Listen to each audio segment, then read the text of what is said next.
Yeah, that's a blue gem, and it really only took like 2 cribs on it. Let's go! Another episode of Blue Gems podcast with John Bianchi.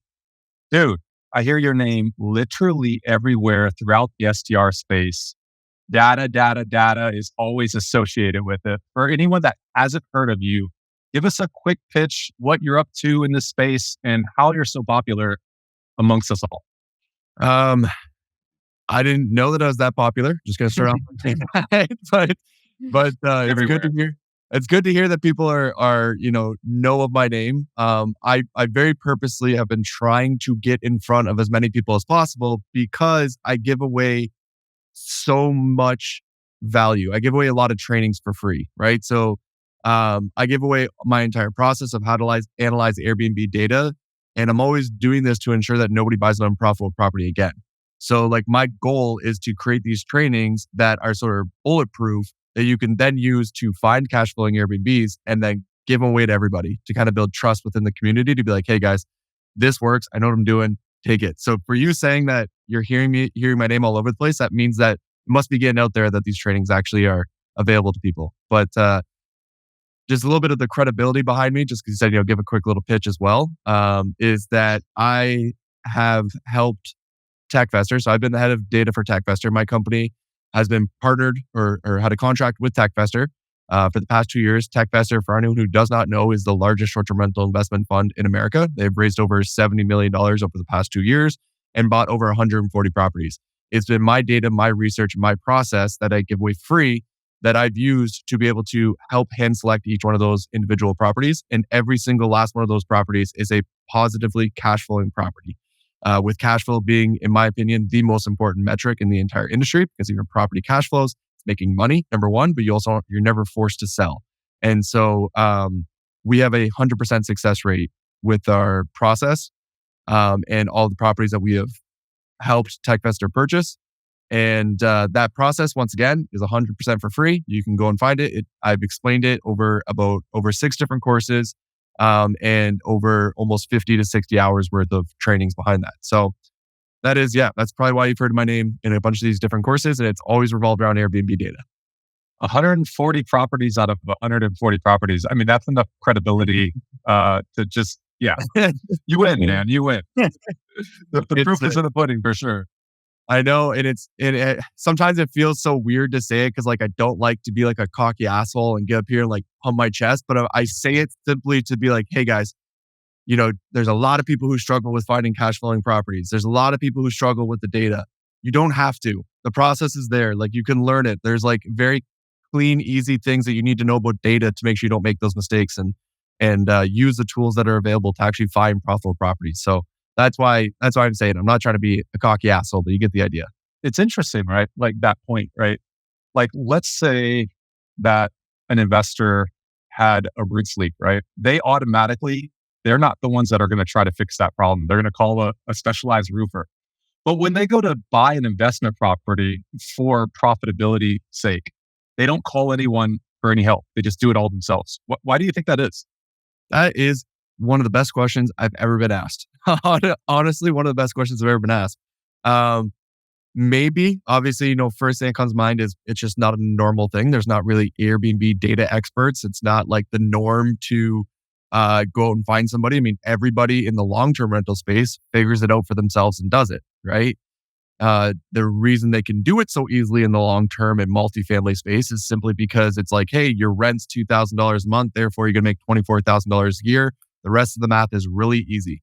The whole thing that I do is figure out the annual revenue number, which is the top line number, right? That's the part that's the most confusing, difficult to figure out is how much do I think this property is going to make? Once you have that number, everything else is easy to figure out. So I think maybe it's just not known. Why do you think? I'm curious on your opinion.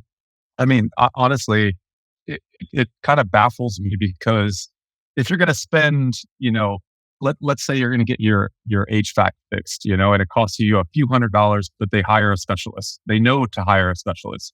But if they're going to spend $500,000 on an investment property, I think the first thing that I'm going to do personally is try to find someone that knows the data behind it so that I know what I'm purchasing.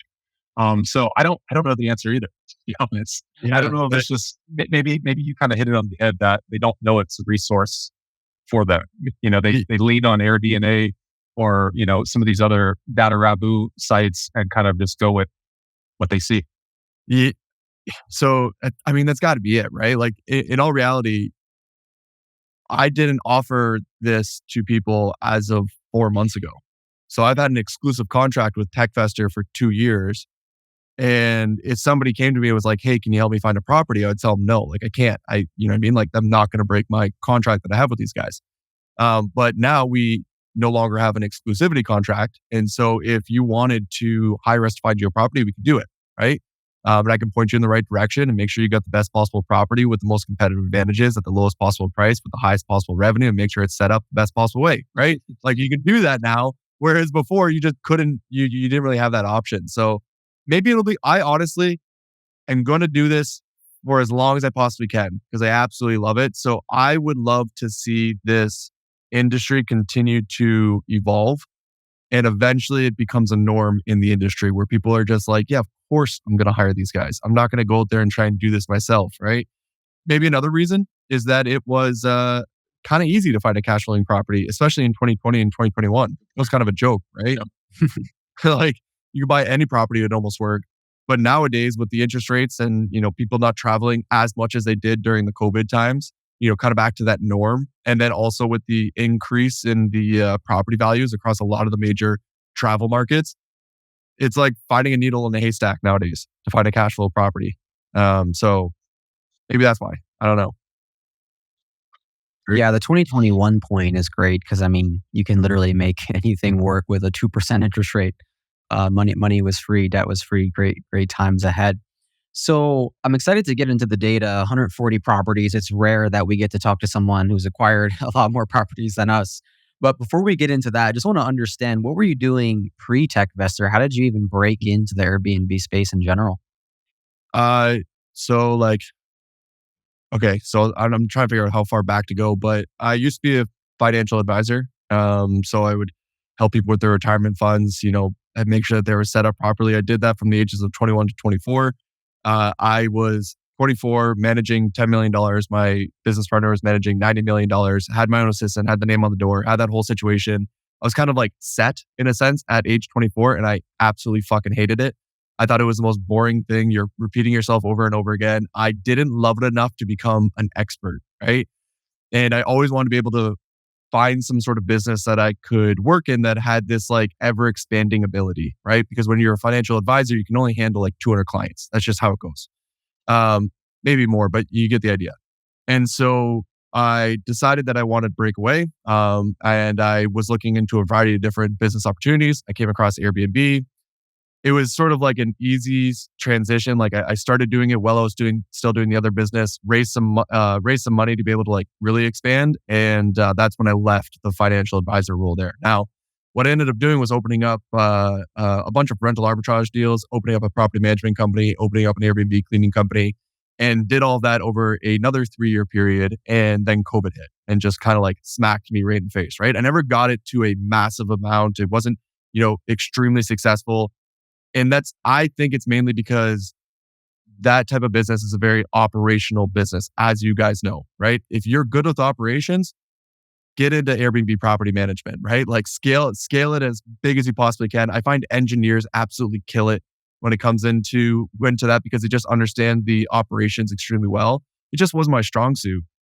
So COVID, yes, it killed my contracts, killed my business, but I was able to sell off my contracts to another Airbnb person, which kind of let me walk away for a moment. And the one thing that I realized I did the best in that was actually studying the data and understanding the data really well to be able to make informed decisions and get really profitable properties and have like a good success rate even at the beginning stages of this. And from that, I just sort of thought to myself, like, why don't I just kind of focus in on this piece rather than the other piece, right? And then almost become what the Levi Jeans was to the Gold Rush, which was you're a service provider to the Airbnb Gold Rush, right? And so I just put all of my focus into Airbnb data specifically and just, I had a process that worked when it came to arbitrage and management. and I was good at it, but I really wanted to prove that I could use this same formula over and over again to buy properties, make sure that they were doing really well. And so when that opportunity of that exclusive contract with Techvestor came into play, it was like, this is exactly it. This is where I'm going to test out my theories tenfold and really make sure that they work. And 2 years later with our track record, it's like, okay, we're past the theory stage. We know it works. And now we can start to amplify it even more so from here. Does that make sense? That's awesome. Yeah, super, super great context. So I'm curious, like, what does that process look like at a high level, 1,000-foot view? Yeah. So, quickest way to explain it, does this market have properties that meet the 20% rule? So we're always checking regulation first, right? Step one, regulation. Make sure that the market has some sort of regulations in place that are going to work. Then we can get into the data.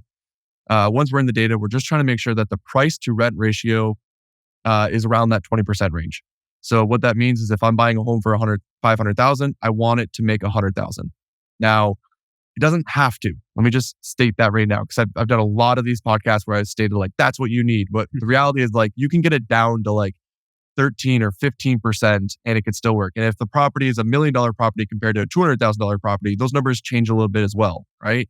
So I just like using the 20% rule at a 1,000-foot view to look down and be like, are there properties that I could buy today where the revenue would be 20% of the purchase price? Yes or no? And if I can kind of see that, from there, what I would do is deep dive those markets even further, right? Simplest way to deep dive a market is just try to figure out like where within that market is the most money being made. Is it within if it's in the downtown core, just outside downtown core? Is it in the mountains? And if so, is it, in the 3 bedrooms, the 4 bedrooms, the 5 bedrooms? Do you need pools? Like just kind of just getting a feel for like what works the best within this market, right? And when you have that general idea, you have a sort of like general price range of how much a property could potentially make. Maybe you're like a 4-bedroom with a pool with a decent backyard and a second living room, designed well, can make $120,000 a year, right? You get this sort of idea of what these properties could do or what you think you could do with a property in that market. And then from there, you're just hopping over to Zillow and seeing like, can I buy a 4-bedroom with a pool with a decent yard that would be around $600,000, right? And if you can see that, then you're like, okay, that there's money to be made here, right? And that's the easiest way to explain it. Keep in mind, again, I'm holding back a ton right now because I have 40 hours of training on how to actually do it. Because the next step is you just go deeper and deeper and deeper and deeper and try to see like these tiny, tiny, tiny little variables and how they would make a difference to your property. But yeah, so anyways, that's the quickest way to figure that out. Yeah, I think it's a tough question, right? Because I think the money's made in the details, right? Like a lot of people talk about, oh, what market do you invest in, or like what type of property? But when you take generic rules, you make generic revenue, in my opinion. So you really have to kind of get into the weeds, and I think that's what you've done a great job at. Yeah, that was how'd you just word that? You just said a line there that was perfect, like one of the first things you said.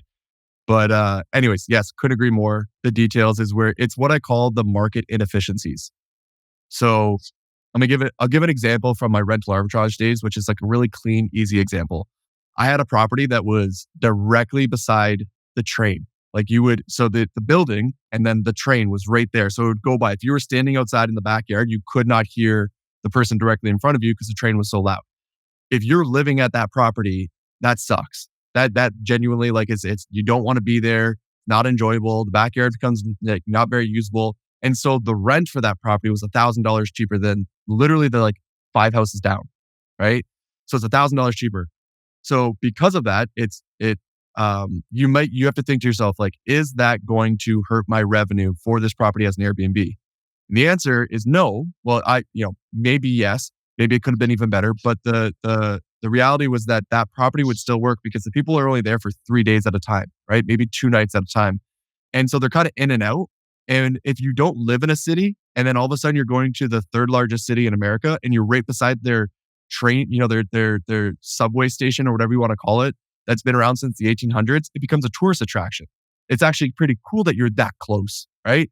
So you take this thing that sucks if you live there, but is awesome if you are traveling there, and you save $1,000 a month. So you save $12,000 a year just on this one little thing, right? And now all of a sudden you can make the same amount of money if you're 5 houses down. but you're saving $12,000. That's a market inefficiency. Okay.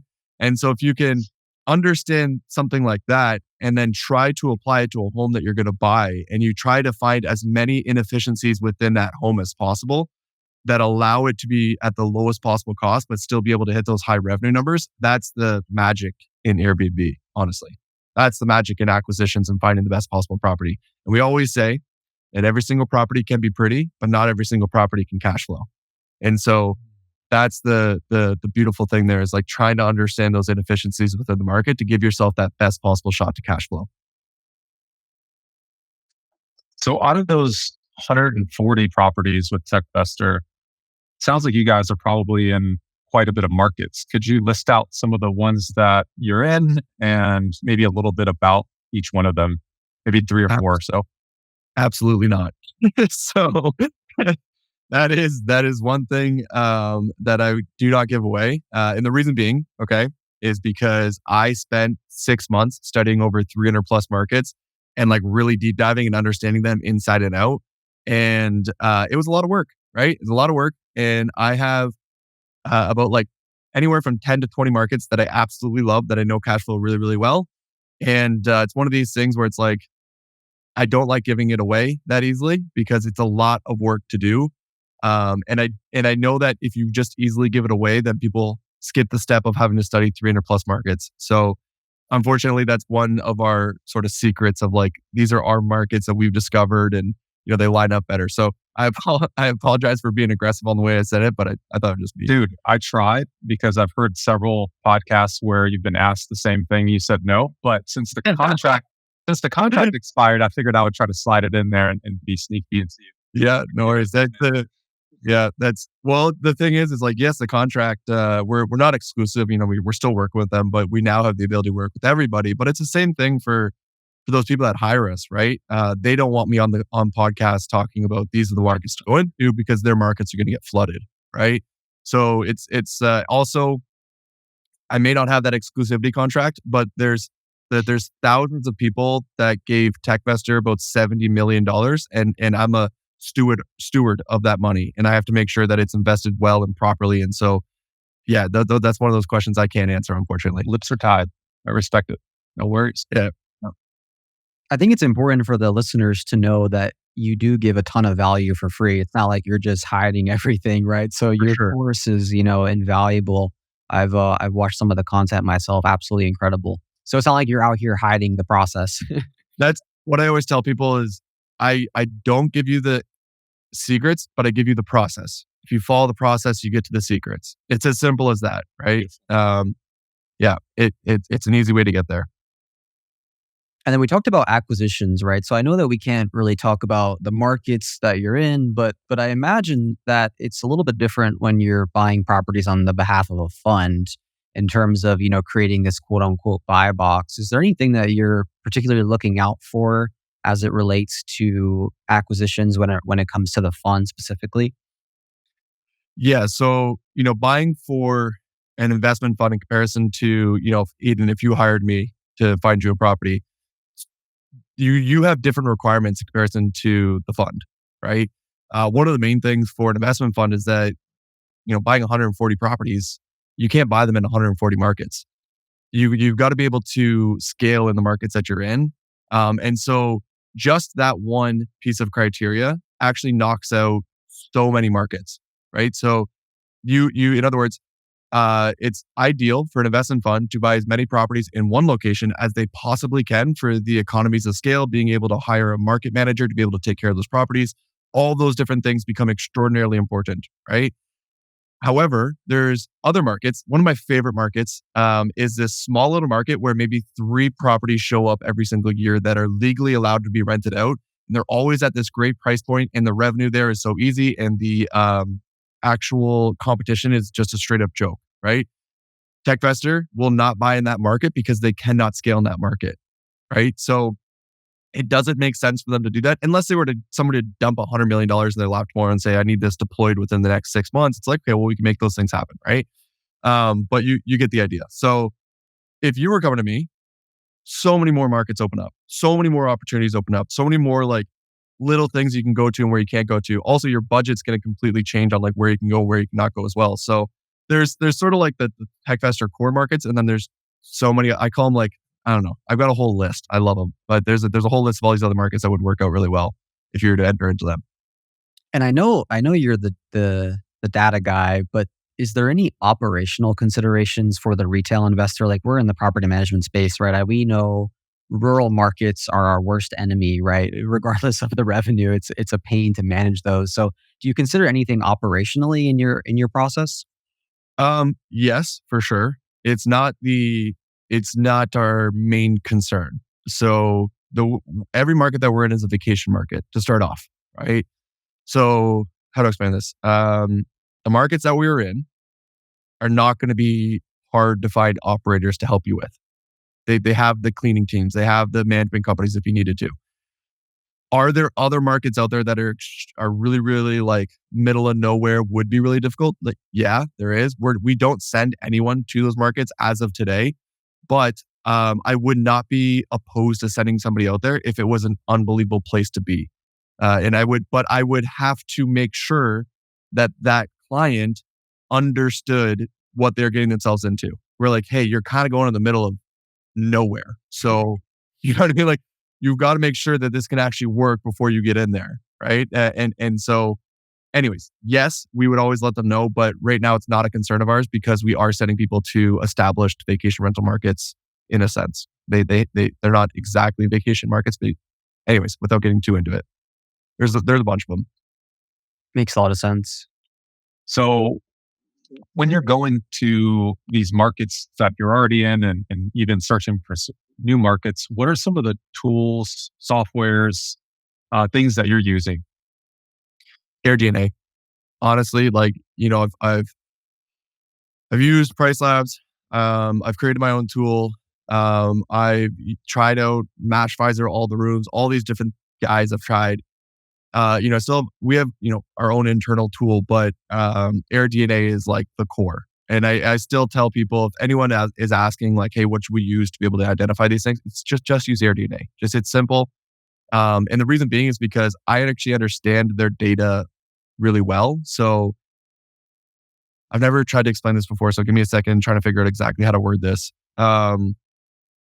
Every data provider shows a different result. So if you were to look at if you were to take a home and then you were to look on Pricelabs to see how much that they're predicting that home is making, and let's say it's 100,000, and then you go over to AirDNA, it's going to be a different number. If you go over to Matchvisor, it's going to be a different number and a different number on Airbnb and all of these people. Every single one of them is going to show a different number. Okay. And it's simply because it's really complicated to try to accurately predict how well these properties are doing. They all have different algorithms to take in this data set to predict that annual revenue number, right? Because they're not getting an annual revenue number. What they're getting is a blank screen that either says it was blocked off or booked. Like they don't even really have that part figured out too. So there's a lot of guessing that's happening. Anyways, without getting too deep into it, what I'm trying to say is that each data provider has different results. And so if you learn one of those providers really, really well, you start to see the good and the bad in their data. And you kind of know what to look out for and what not to look out for, or what to avoid, right? What you can use and what you can't use. And when you've used it over and over and over again, it starts to make sense when you're looking at it. Okay. So I've been using AirDNA since 2018. So when I look at AirDNA, I can literally look at like a row of stuff and be like, that one doesn't make sense. Like so their algorithm is wrong on this one. I don't know why, but it is. And there is a way to remove bad data, which I've made a ton of content around. So there, almost every single one of these providers is going to have about 80% of their data is going to be useless data. I try to not say bad data anymore because it's not technically bad. It's just useless in the way that I use it. And so you want to remove all that bad data or useless data. That with that remaining data, you want to make sure that all of it makes logical sense. And when you're using the same provider over and over and over again, you can spot the holes even within the good data that you do end up using. So I just recommend AirDNA the most because it's most user friendly. I know that the team there is working on it. Like Jamie Lane, who is the chief economist, he's been the head of data for AirDNA forever. He hired us to help him find a property. We talk about like changes that they're making to the algorithm or like stuff that they're doing. Like we're aware of how integrated they are with that team, I guess is what I'm trying to say. So anyways, you asked me, it's kind of a loaded question for me because there's quite a few different softwares out there and I've used them all quite a bit. And so when you're asking like, hey, what do you use? I want to make sure people understand why I'm saying AirDNA and not Pricelabs. And so that you feel confident with your decision of actually using them. And I'm not being paid to say this. So you get the idea. Yeah, no, it makes sense. I mean, 6 years with one platform, you're going to understand the nuances and utilize it as your advantage now. So makes sense. And the main thing too is that we don't have a single property that doesn't cash flow, right? And my predictions I've been conservative by 30%. So using that data, we have a 100% success rate. And using that data, I am under predicting by 30%. So if I thought a property was going to make 100,000, it actually ended up making 130,000. Now we do a low prediction, a mid prediction, and a high prediction. And we take that mid prediction and that's what we're using as that metric. And Techvestor just has constantly hit best case scenario with their properties, right? So anyways, what I'm trying to say is like, it's not perfect, but we're still getting results from it by going through it so often. What do you guys use? So we use a mix of Pricelabs and AirDNA. We've actually been more impressed with Pricelabs. And one of the things that we've done is actually compared our own portfolio to what Pricelabs says that it's doing. And we're actually not seeing a huge variance. We're using KeyData as well. KeyData is pretty cool because it's not scrape data. You actually have to provide your own portfolio data to get access to the tool.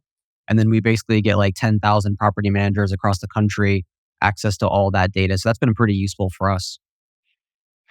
So without getting too into this, we've talked KeyData quite a few times. And one of my struggles with using KeyData is that they do have the 10,000 providers, but they don't give you exact numbers on how well properties are doing from those providers. They only give averages and they can only give averages, right?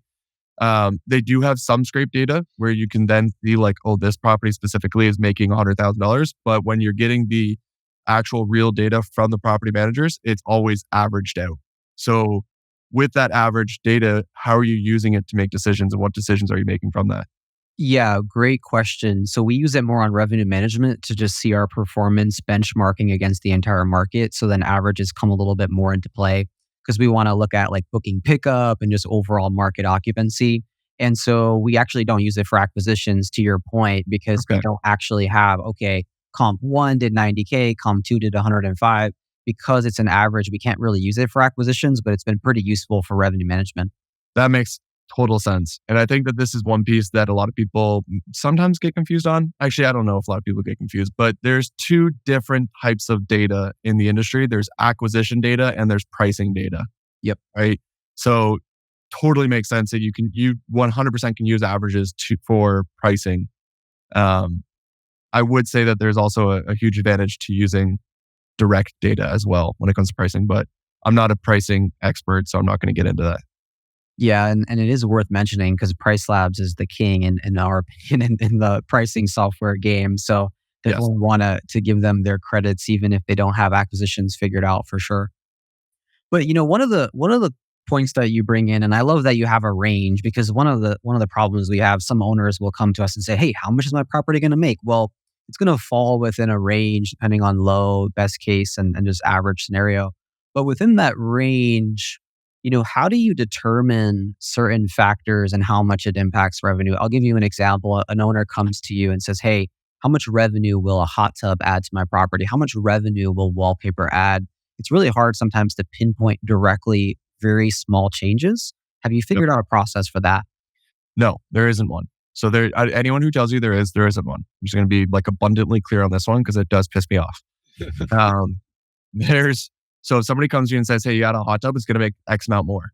It's still a guess. Okay. And the reason being is because to be able to get that 100% accurate, you need data that is sort of the same all the way through to make that test real, right? So you need like 12 people doing the same thing.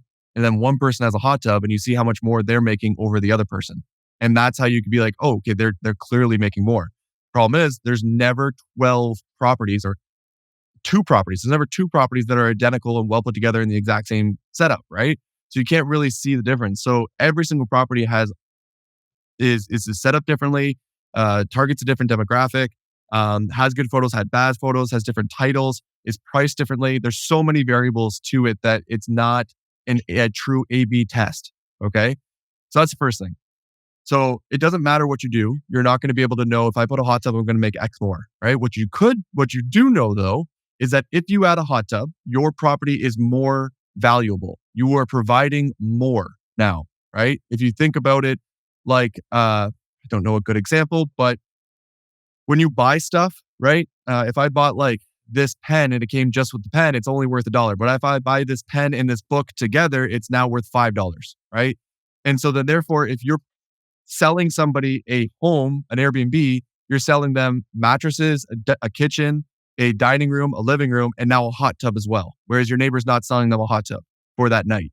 And so if you think about it that way, where it's like, it's value stacking. You're stacking more value for your listing. So logically, if you have more value to your property in comparison to your neighbor's property, you should get booked at a minimum, booked more than they do. Okay. But additionally, you should be able to charge more because you're giving more. It's the same. If you go and look at this logic, the strategy doesn't come from my own mind. It was from a story about how a hotel in Vegas all the hotels in Vegas were absolutely dying in 2008 when that was all going down. And a lot of those hotels were trying to do everything they could to like conserve their revenue, right? Like conserve their money and make sure they weren't losing anything. And one hotel owner, apparently this is how the story goes, is that they decided to just start adding more and more value to their hotel to make it an even more desirable place to go. And so what that does is now the few people who are now going to Vegas now have the ability to go to like this one hotel that has way more value than everybody else. And it's like, well, why wouldn't they? Right. And so now they're capturing all of these people who are traveling during that time period because they have a better option and they would likely be the same price. Okay. So this is a really, really long way of saying there's no way of knowing how to know how much a hot tub's going to make. Okay. But what you can do is you can look at your competitors in the market, see what they have and what they don't have. And then you can decide, if I want to be better than that person making $100,000 a year, I need to have a property that's better than them. And so then therefore I need that hot tub and I need that wallpaper. And now if I have these things I put together properly, my property is going to be more desirable than theirs and I should make more than them. And that is the simple logic that we have used across the board for every single one of these properties is value stacking. And we're in the top 10 percentile of every single market that we're in for every single category that we're in with every single property. So it works like a charm. You just have to put a little bit more into it to make it work. And you don't have to be in the top 10 percentile to cash flow. Let me just be clear on that. You can be in that like 75th percentile. You can be in that range and still make it work depending on what you paid for the property and what your debt servicing is as well. And if you're managing or not, self-managing or not. Sorry, long answer. That was wow, that was gold. I love the value stack. I think one interesting thing that I would add too is what's the market doing, right? What if you add a hot tub and then all of a sudden the market occupancy, the market RevPAR is down 20% across the board? Then it's like, well, that wasn't constant throughout the data set. So you can't really A and B split test. We know in general that revenue is down from 2021, 2022. So if you're adding amenities and trying to compare it to data from 2 years ago, like it's just not going to work, right? So you have to factor everything in. Yeah. Then I've been trying to think of a good analogy for this for a little while to like help people visually be able to see it differently. I don't think that people look at Airbnbs as a product. I really don't think they do, right? But if you're walking down a grocery store aisle and you're looking at every different bag of chips, you're seeing them as products and you logically understand why one's more than the other because you're like, oh, that's a no-name brand, that's Doritos, right? You're like, that's a bigger bag, that's a smaller bag. And so you can understand logically the differences that you're looking at and why one costs more than the other.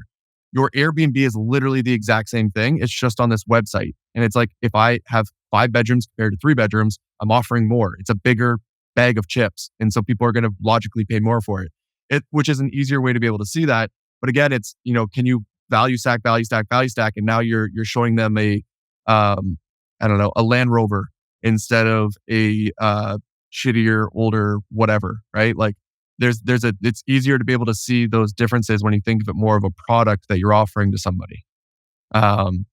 Anyways, so that makes I'm not sure, I think what's great about it, right? When you compete on product, you're no longer competing on price, and I think a lot of people don't realize that sometimes adding amenities and improving your property sometimes can be a defensive metric, where if the market's trending down, your property's still going to be booked because you're offering more value. So I will give away one of my newest favorite secrets that I haven't told a lot of people about. Let's go. But because I did hold back on some other things, but this is like without a doubt, and it's maybe not that exciting, but it's to me it's super exciting. The Airbnb industry, people. So how do I word this properly? I haven't talked about it a lot. So, experience premium. Okay, that's the word that I want to define here. Experience premium. Why the reason people pay a crazy amount of money to go to Disney World and Disneyland is because they're literally creating an experience that is above everything else. It doesn't logically make sense to pay the amount that you're paying to go do the things you're doing, but there is an experience that is happening that is so amazing that it's worth every single penny to give it to your kids so that they have that experience, that core memory, everything, right? And that's why, and that logic works really well. Okay, you're selling an experience. The homes that are doing the absolute best outside of outside of Disney World, is it Disney World down in Florida or Disneyland? Disney World. Disney World. So the homes that are doing the best outside of Disney World have hyper designed their listings to create immersive experiences inside the bedrooms and the game rooms. Right?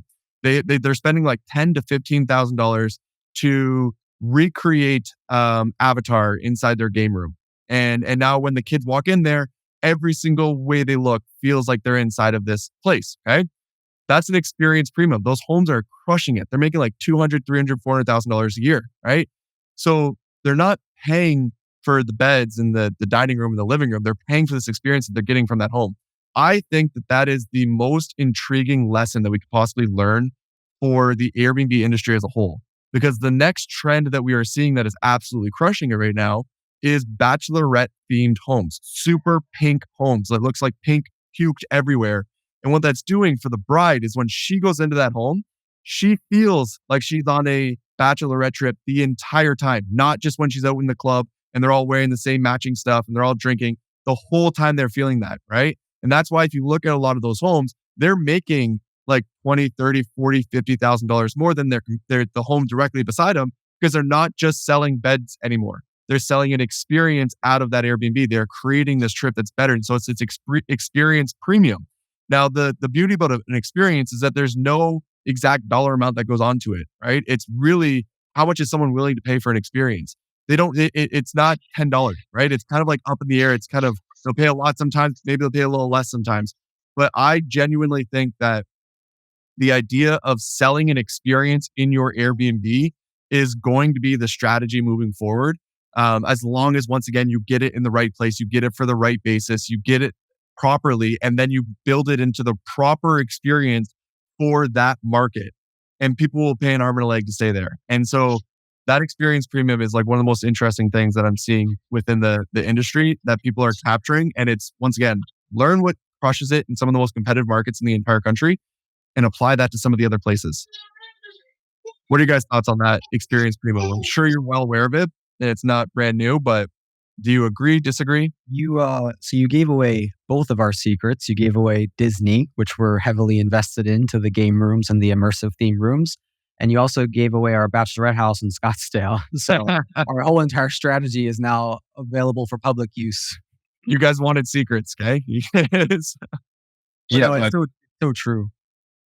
But what's your take on bringing the Bachelorette theme to Disney? So hear me out. It's way less travelers to Disney World, to celebrate a Bachelorette party, right? But they do exist. You see them quite frequently. So it's a completely different avatar of a person that wants to go out to the clubs and party and whatnot. They just want to chill and enjoy some time at Disney World with their girlfriends. Now, we would be literally the only property out of 34,000 active rentals, but it may take something like that to be able to stand out, because they're spending $300,000 in some of these homes now, and you can't really outpace, what has already been done. There's almost nothing left to do in these Disney homes. They're even converting the closets into little hideaways, right? I mean, they've done everything that you could possibly do to these homes. So what's your take on being the first to market? It doesn't have to be that exact example, but how do you feel about taking a gamble or a risk where you would be the first to market? So one thing that we don't do, or I haven't done when it comes to Techvestor, is take those types of risks, because we are using other people's money to help buy those properties. We have to feel extraordinarily confident that it's going to work out. So in other words, what I tell people is we don't do the field of dreams, right? Where you build it and they will come type logic. So with that being said, I don't have a lot of experience with this, but if we think about it logically, because it's funny because you say this, and I guarantee a lot of other people are thinking it. Somebody asked me if they should do a Bachelorette themed place in Gatlinburg. And I was like, well, that's interesting, because who goes to Gatlinburg for a Bachelorette trip? And he said, well, I explained to him, he's like, yeah, we've had a few people who have stayed for a Bachelorette trip. And then logically you go, well, if you have had a few and there's thousands of Airbnbs, they've all likely maybe had one or a few more. And then if you are the only person that has that specific Bachelorette themed cabin in Gatlinburg, you should capture those people and be able to get the experience premium because you have the only one, right? Which is what we've seen work in some of these other markets. And so that, like, logically that makes sense. And so I could imagine that it would be the same idea for Disney World, where it's literally the same idea. Like there's some people going, there's not an absolute abundance like there is going to Austin, but there's probably still enough there that could support it, and you're creating that experience for them. What I will add to this is that the Bachelorette trip that Bachelorette style home that you're creating in Scottsdale cannot be replicated in Kissimmee because right? Well, no, not the backyard part, but just they're going to Disney World, right? Like they still want the Disney theme inside the house, but you got to figure out a way to take that pink theme, the Bachelorette theme, and match it up with the Disney theme and bring those together to create this like girls' paradise for Disney World, right? Does that make sense? Yep. No, it makes sense. Yeah, I mean, yeah. One of the reasons I like Disney World is because we have 75 million tourists, right? So X percentage of them, similar to, the Gatlinburg analogy, our percentage is just going to be higher of travelers for Bachelorette. Yeah. I don't think it's a bad idea. I'll tell you that. I genuinely don't. I guarantee there's a good amount of people that are going for that reason. Have you ever had people book for a Bachelorette trip at any of the Airbnbs that you manage in Kissimmee? Do you know any, Aiden? I don't pay attention enough to know the travelers. No, honestly, I don't think that we have. So what's interesting is we get quite a few in our beach markets. So we're in a few beach markets in Florida, and we get quite a bit of Bachelorette demand. And what they end up doing is they actually hire a done for you service, a vendor that kind of comes in and makes the home Bachelorette feel, and they pay a premium for that. And it's interesting because we're not even capturing that revenue. It's a third party company. Right. True. I would be, so taking the data side of things here is just simply trying to figure out if there are any data points to point that there are Bachelorette trips happening in Disney. Like even if there's articles or photos of people doing it, or you can, you know what I mean? You can see that there are some people doing it, and it's not like, wow, this is the most rare, weird thing I've ever seen where a Bachelorette trip went to Disney World, right? Because if it's super newsworthy, it's super rare, right? Right. So yeah, I don't know, maybe just start looking up reviews and type in Bachelorette and do it on 500 of them, see what pops up, which I know is a lot. But I noticed you guys had, or Techvestor had a Bachelor house. I felt like that was new to the market, but am I wrong about that? Is there already data suggesting that it could have success? Are you saying the all guys Bachelor home? Don't you guys have Bachelor? Bachelor, yeah. Yeah. We've designed some homes like that as well. I mean, it's just hyper focused on one specific demographic. If you market to everybody, you market to nobody. And so you've got to understand who is your absolute best demographic within that market, create an experience for them, and then put it together. Like obviously so it's easy to see it when it's a bachelorette trip because the home's pink and it stands out to us. But there are homes that are bachelor homes and they have male themed, stepbrother bedrooms, right? But then the other demographic is like families. And that one is, it's not as easy to like point out and be like, oh, that's creating an experience. But when you do it a certain way, it creates an experience for the kids, which they absolutely are like thrilled about. Maybe we don't see it because we're not kids anymore, right? But that's the idea of that. So in other words, they're almost all hyper-focused themed experience properties. So we've been talking a lot about what works. And I know the short answer in terms of my question, which is going to be, what's the biggest mistakes that you're seeing new investors make, would be do the opposite of what you're telling them to do. But are you seeing some common mistakes that newer investors are making when it comes to their first Airbnb acquisition?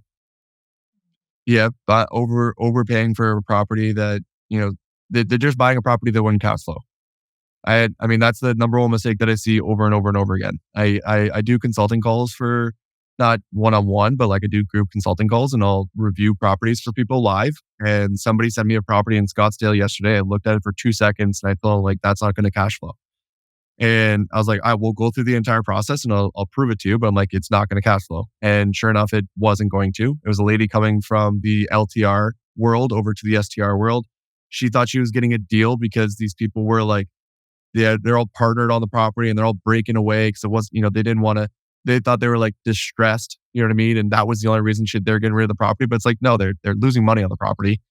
It's not a good property. It has no competitive advantages. It's overpriced. Like, you know what I mean? Just all the like typical things. I just see that like crazy, which is why my entire business, our whole mission is to ensure that nobody buys an unprofitable property again, right? Like that's why we give out all of our all of our free content. All of our decisions are made around that one core mission, which is, I know, a lot to do, but we'll just keep doing what we can to push our name out there, which apparently is working, as you guys say, you hear it a lot. 100%. Yeah. And let's say that I hear you, but I don't want to do any of the work. What can you do for me?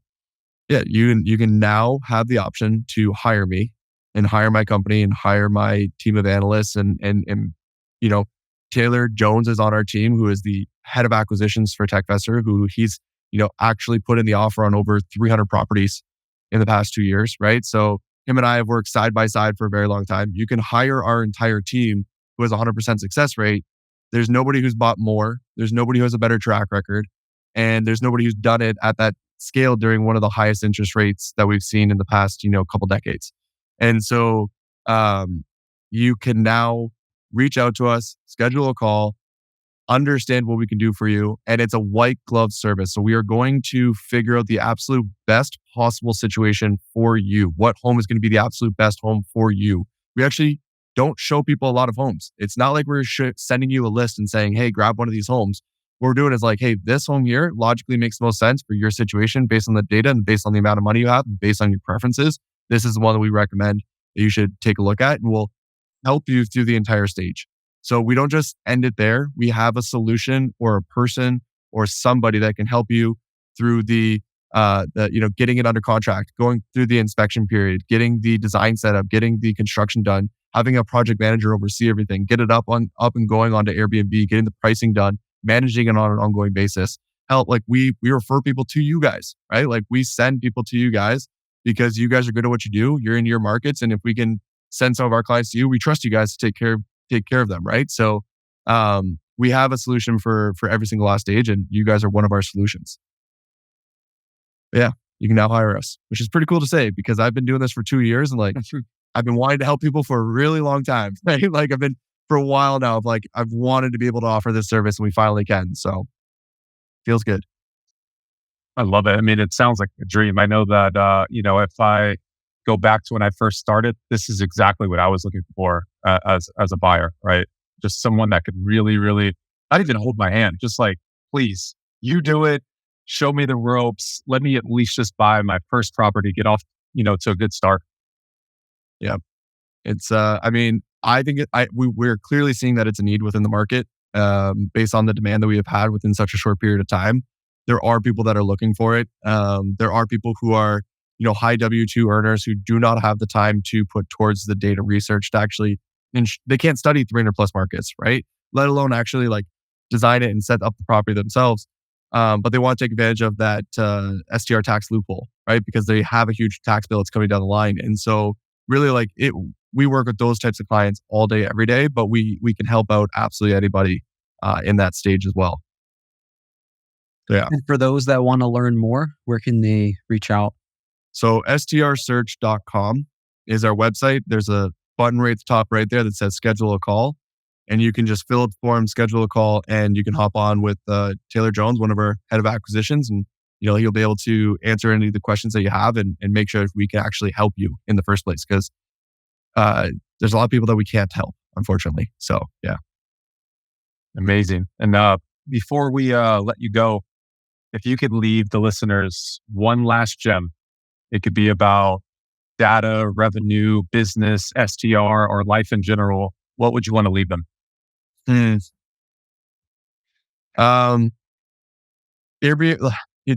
great. You remember when you said life in general, kind of like that one hit me. So I think I want to talk about that one. I think what people need to understand that are listening to this is that a lot of people online talk about how Airbnb is easy and it's this like gimmicky thing, get rich quick type scenario. And it's not. It just genuinely is not, right? Anyone who's been in it a long time understands that. But what it is a good business that is scalable. And it's not complicated. You're not doing anything that's overly complicated. A lot of it is operations. And so what I want to tell you is that if you are somebody who's trying to escape their W-2 job, Airbnb can be that solution. There's thousands of people who have done that, right? It just takes time. It takes a lot of effort and it takes a huge learning curve to eventually get it right. But if you can put in that time and effort, it's not a complicated business to continue to run. You can hire people at a certain stage to run it for you. And then you're kind of living that dream that people talk about. Like it literally can happen. It does exist. A lot of people have done it with Airbnbs. And I think that that's an important thing for people to understand because there isn't really another company or another type of business that you can do so easily, right? Like opening up Subways is a really difficult thing to do. Opening up a bunch of gas stations, really difficult thing to do. Opening up an Amazon, company, like you're in that. You can't really like get 5 more and scale it up. Maybe you can. I don't know that world really well, but getting another Airbnb is fairly easy to do in comparison to a lot of these other options. And if you put a lot of time into it, in like 5 years from now, you can have 20, 40, 50 properties that you're overseeing and they're bringing in a good amount of money and you're paying somebody to just be able to take care of them all. So I just want people to understand that yes, it is possible, but it's not a get rich quick scheme and you do have to learn how to become good at it. And it all starts with the data. Data step 1, right? Well, regulation step 1, but data step 2. So anyways, that's what I wanted to say. Man, gems on gems. John, thank you so much. Yeah, what an episode. Thank you so much, man. Really appreciate it. Yeah, love being here, guys. Thank you. That's a blue gem, and it really only took like 2 cribs on Airbnb to buy my girl that pretty new Benz. I'm talking cash on